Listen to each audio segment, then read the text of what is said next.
balita ang muling yumanig sa publiko matapos kumalat ang anunsyo na tuluyan na raw hiwalay sina Derek Ramsey at Ellen Adarna, isang balitang unang lumabas sa social media bandang alas 7 ng umaga at mabilis na umabot sa libo-libong reaksyon.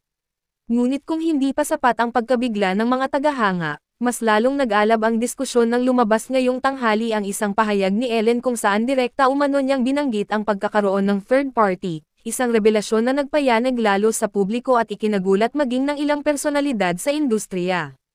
Ayon sa unang ulat, isang eksklusibong video ang kumalat kung saan makikitang nakaupo si Ellen sa harap ng isang maliit na grupo ng press, suot ang isang simpleng puting blouse, walang make-up, at halatang pagod na pagod. Sa unang tingin pa lamang ay mahahalata ang tensyon sa kanyang mga mata, mapupula, nanginginig, at tila nagpipigil ng luha na ayaw pang pamatak. Habang tumatayo ang isa sa mga reporter, makikitang huminga ng malalim si Ellen, pinisil ang kanyang dalawang palad, at sa kamarahang nagsabi ng, "Wala na, tapos na, at hindi ko na kayang manahimik." Mabilis na sumunod ang bulungan sa loob ng venue, ngunit umangat ang lahat ng ulo nang marinig ang susunod niyang salita, mabagal, mabigat, at puno ng sakit. May third party. Sa puntong iyon, tila tumigil ang oras. Kumuyam ang panga ni Ellen, at ilang sandali siyang hindi nakapagsalita.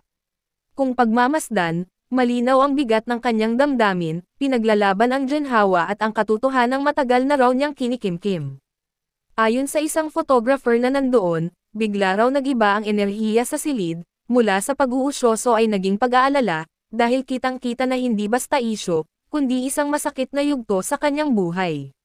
Samantala, sa panig naman ni Derek Ramsey, hindi nagbigay ng detalyadong tugon ngunit nakunan siya ng kamera sa labas ng kanyang bahay sa Pasig bandang hapon. Sa video, makikita si Derek na tila nagmamadaling lumakad papunta sa sasakyan, iwas tingin sa kamera, ngunit isang reporter ang nakalusot at nakapagtanong.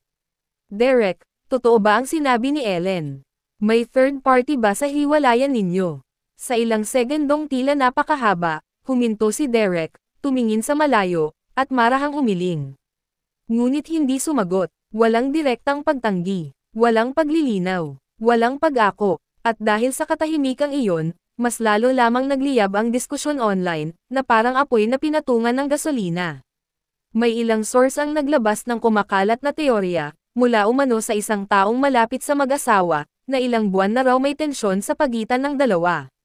Naiulat na mas madalas umanong abala si Derek sa proyekto, halos wala ng oras sa bahay, at nagiging mailap na raw kapag may nagtatanong tungkol sa relasyon nila.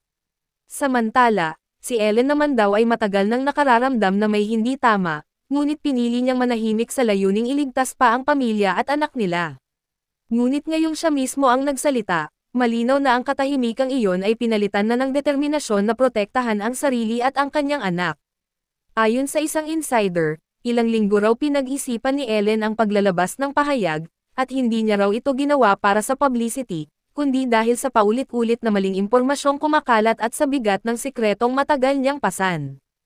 Habang nagkakagulo ang social media, makikita ang magkakaibang reaksyon ng publiko, may mga nalulungkot, may nagagalit, may naninindigan na dapat umano silang magkaayos, ngunit karamihan ay ipinapahiwatig ang awa at suporta kay Ellen, lalo na dahil bakas sa kanyang boses at katawan ang pagod na mahabang panahon niyang inilihim sa pangkalahatan.